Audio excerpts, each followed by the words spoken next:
In this video, we will continue our discussion about inhibition of PDE4 will prevent ER stress. So, in the panel, the first figure, that is figure on the left hand side, will discuss about the triggering of ER stress in the case of oxygen glucose deprivation. So, the first three figures, that is ACE, will show that after this oxygen glucose deprivation of 1 hour, 3 hour and 6 hour, there is a increase in the amount of GRP78P, phosphorylated PERK and PEIF2 alpha and EIF2 alpha. So all these proteins are related to ER stress. So whenever there is a ER stress, these proteins should increase. So this can be seen from the Western blot, and when they did the semi-quantitative analysis of this Western blot, they can be able to see that there is a significant changes compared to the control in case of oxygen glucose deprivation.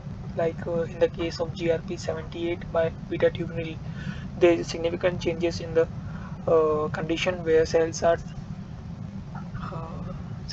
under oxygen glucose deprivation for 3 or more hours.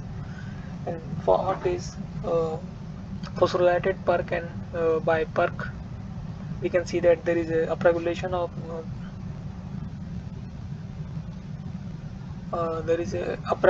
this phosphorylated PERK in all the three cases, and similar condition is there, and the condition is there for upregulation of this phosphorylated EIF2 alpha by EIF2 alpha in the cases where cells are under oxygen glucose deprivation for 3 hours or more. And then they did the expression of CHOP, and they can see that in case of oxygen glucose deprivation there is an increase in the expression of CHOP. It can be seen in the Western blot, and they quantified this thing through this semi-quantitative analysis of Western blot, and it can see that for the condition of ER stress or more than 3 hours, there is a significant upregulation of CHOP. Then they did the cell viability assay. In this, what they did is they keep the cell under oxygen glucose deprivation, and after that they reoxygenated the cells and then check the cell viability, and they can see that cells that are under oxygen glucose deprivation for more than 6 hours, the cell viability has been reduced in that case. And for the however, there is a significant decrease in the cell viability for the all the cases, that is the cells that are under oxygen glucose deprivation for even 1 hour or more. This shows that ER stress is, this figure panel shows that there is a positive ER stress is developed whenever the cells are under oxygen glucose deprivation. So the next figure shows in the inhibition of this PDE4 and its effect on ER stress. So these are the different conditions of the cells that are used. Vector that is used in this case, this is the control case where there is no vector is used, and in this case, the second case where the silencing PDE4 is used but there is no oxygen glucose deprivation. The next case is that where there is oxygen glucose deprivation but there is no silencing PDE4. The final case contains both the positive condition, that is oxygen glucose deprivation, and silence PDE4B vector. And we can see that in the final case there is a decrease in the amount of GRP78.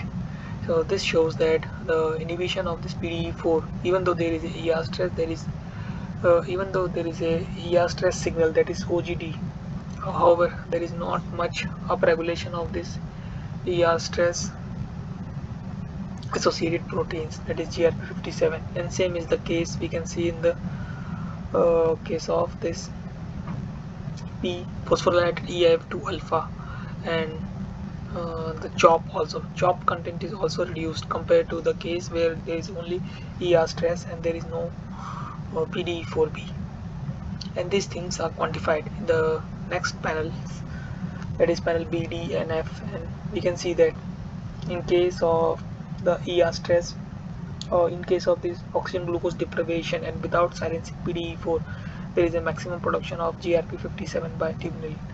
However, in other case there is a reduction in the amount of GRP78, and same thing is found in case of phosphorylated EF2 alpha by EF2 alpha ratio and the CHOP by beta tubulinol. So this panel shows that inhibition of this PDE4 will reduce the production of proteins that are involved in ER stress, that is GRP50, GRP78, phosphorylated EF2 alpha and CHOP.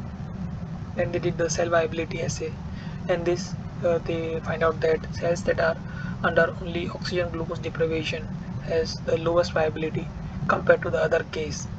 And when it compared to the case where the cell, both the condition are there, that is ER stress induced oxygen glucose deprivation is there, and also the silencing PDE4B plasmid is there, we can see that cell viability is increased.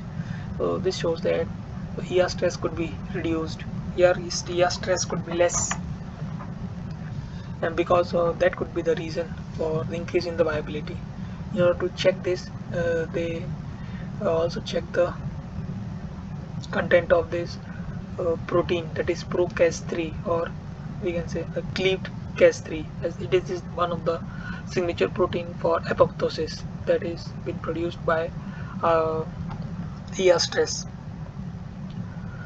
That will trigger this cleaved Cas3 will trigger apoptosis, and we can see that in case of this oxygen glucose deprivation only, the amount of cleaved Cas3 is more, and in case of the oxygen glucose deprivation is there and also the silencing PDE4, this thing seems to be slightly lower than the cleaved Cas3. In order to quantify this, they did the Western blot semi-quantitative analysis, in which it is clear that the cleaved Cas3 production is high when there is only oxygen glucose deprivation. However, with the introduction of silencing PDE4B, we can see that this cleaved Cas3 production is reduced.